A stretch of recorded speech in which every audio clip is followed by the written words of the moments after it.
Halo teman-teman, perkenalkan saya Kartika Noviansa dari Prodi Sains Informasi Geografi 1A.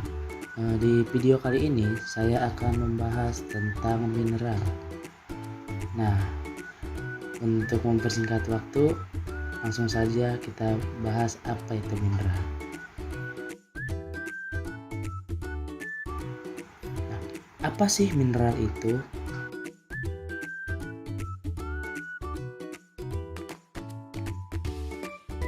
Mineral adalah sebagai bahan padat anorganik yang terdapat secara alamiah yang terdiri dari unsur-unsur kimiawi dalam perbandingan tertentu, di mana atom-atom di dalamnya tersusun mengikuti suatu pola yang sistematis.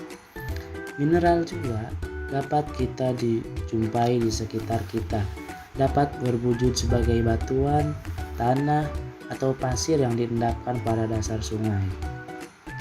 Beberapa daripada mineral tersebut dapat mempunyai nilai ekonomis karena didapatkan dalam jumlah yang besar sehingga memungkinkan untuk ditambang seperti emas dan perak.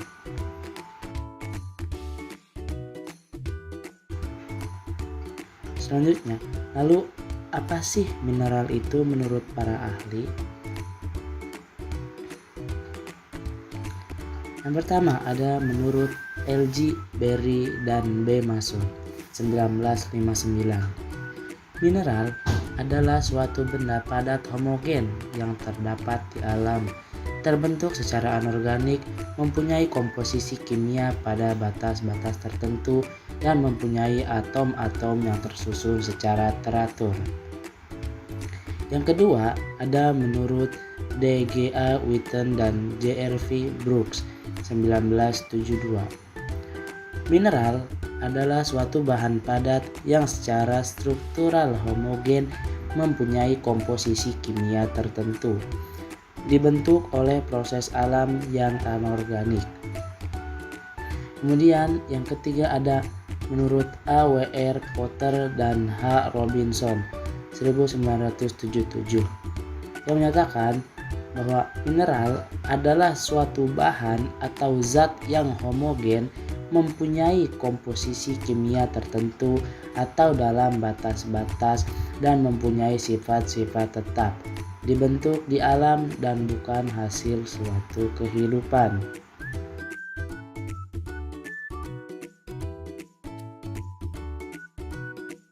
Lalu bagaimana mineral terbentuk?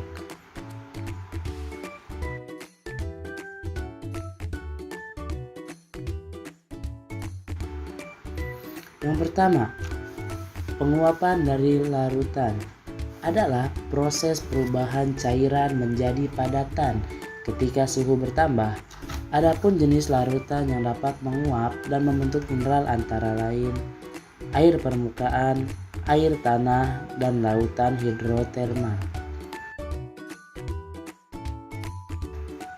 Sublimasi adalah perubahan dari gas menjadi padatan ketika suhu berkurang. Proses ini terjadi ketika gas-gas volkanik keluar dari permukaan bumi atau gas-gas dari larutan terpisah di bawah permukaan bumi. Yang ketiga, ada kristalisasi. Kristalisasi adalah perubahan bentuk dari cairan menjadi padatan saat temperatur menurun. Kristalisasi terjadi pada aliran lava di permukaan yang membentuk mineral vulkanik atau pada magma di bawah permukaan yang membentuk mineral plutonik. Yang keempat, pertumbuhan fasa padat merupakan tumbuhnya kristal-kristal mineral baru sebagai pengganti mineral yang telah ada sebelumnya. Proses ini umumnya terjadi saat proses metamorfisme. Kemudian yang kelima yaitu reaksi padat cair atau padat gas. Terjadi ketika suatu mineral kontak dengan suatu cairan atau gas. Maka atom-atom mineral tersebut akan bereaksi dengan atom pembentuk cairan atau gas tersebut kemudian membentuk ikatan dan menghasilkan suatu mineral baru. Nah, kemudian mineral itu terbagi menjadi apa saja sih? Yang pertama yaitu berdasarkan sifat fisik, dan yang kedua yaitu berdasarkan sifat kimia.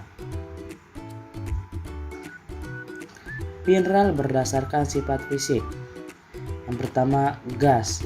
Dalam hal ini mineral berbentuk gas. Kemudian berbentuk padat, atau yang sering kita jumpai yaitu seperti tanah dan batu. Kemudian berbentuk cair seperti air dan sebagainya. Kemudian ada mineral berdasarkan sifat kimiawi. Yang pertama adalah native elements, unsur-unsur murni. Kemudian ada halides, dan ada sulfides dan sulfosalt. Yang keempat ada oxides dan hydroxides. Kemudian ada sulfates, chromats, molybdates, and tungstates. Kemudian ada phosphates, arsenates, dan vanadates. Kemudian ada carbonates, nitrates, dan borates. Dan yang terakhir ada silicates.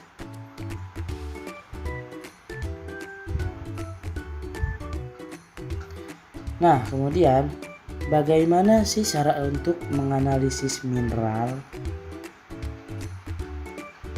Nah, cara untuk menganalisis mineral ini terbagi menjadi 12. Yang pertama yaitu ada dengan cara kilat. Kemudian warna. Yang ketiga cerat. Yang keempat belahan. Yang kelima pecahan. Yang keenam daya lebur. Yang ketujuh kelistrikan.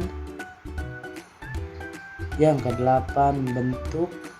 Yang kesembilan melalui berat jenis. Yang kesepuluh melalui sifat dalam.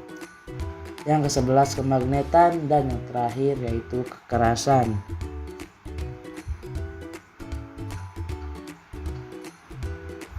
Nah, kemudian manfaat apa saja sih yang diberikan oleh mineral itu?